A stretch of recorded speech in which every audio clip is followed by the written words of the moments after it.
So eto na, kakauwi lang po namin galing sa City Hall kasi nakuha ko na po ang aking naturalization certificate. Ito po yung patunay na ako po ay officially a German citizen. Akalain nyo yun? Hindi ko talaga ito inakala kasi yung tanging goal ko lang naman sana dito sa Germany ay makuha yung integration, matapos yung integration at para makakuha ng permanent residence permit. Yun lang talaga yung pinaka-goal ko. Hindi ako nangarap ng ganito kataas. Pero yung asawa ko, gustong-gusto niya na i-apply itong German citizenship kasi sobrang na-trauma siya sa mga nangyari sa amin before. Lalo na nung na-offload ako dati. Tapos sa pag-apply ng visa, yung kaba, kung ma-approve ba yung visa or hindi, yung process, yung gastos talaga. Kaya gusto niyang makuha ko na tong citizenship para wala nang apply-apply pa ng visa kapag uuwi ng Pilipinas or kapag magbabakasyon. Tapos dito din para hindi na apply pa ng residence permit, mga ganun. Yung gusto niya sure na talaga na hindi na ako basta-basta kailangan pang pauwiin sa Pilipinas. So ayun. So medyo kinabahan din ako sa pagkuha nito today sa City Hall kasi akala ko baka may mga tanong-tanong pa doon pero wala. Pagpunta namin doon sa City Hall, nung tinawag na yung pangalan, so merong pinapirma, may mga pinapirma na document at saka first ay merong isang sentence doon na kailangan yung basahin ng malakas, basahin ng malakas bago nyo pipirmahan. So yung pinapabasa doon ay yung nagde-declare ka na rerespetuhin mo talaga yung basic law and yung Germany laws. So yun yung pinapabasa doon. Isang sentence lang naman, tapos pipirma ka. And then ipapacheck yung spelling ng pangalan. So yung concern ko talaga, yung sa name, kasi ang nakalagay po dito sa certificate ko ay nilagay po nila, bali yung middle name ko nung dalaga pa ako, ginawa nila as my second, like my second name. So, Hanilith, tapos yun yung bali, ang nangyari parang 2 words na yung pangalan ko. So, yun yung concern ko talaga. Pero,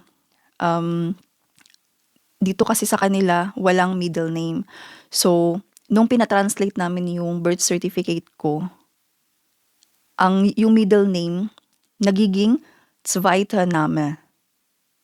So yun, naging ano siya, second name. So hindi namin yun siya chinek before, hindi namin chinek yung translation ng birth certificate ko.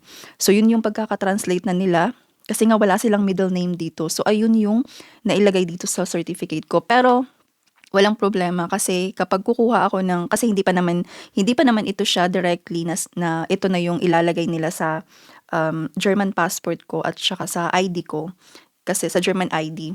Kasi mag-a-apply pa naman ako. So, I think next week mag-a-apply kami ng ID ko at saka passport. So, during sa application, kasi sabi nung staff doon sa City Hall na kapag mag-apply na ako ng German passport, pwede kong sabihin na kung pwede itong pangalan at saka yung apelido lang ang ilalagay at wala ng middle name, walang second name na ilalagay.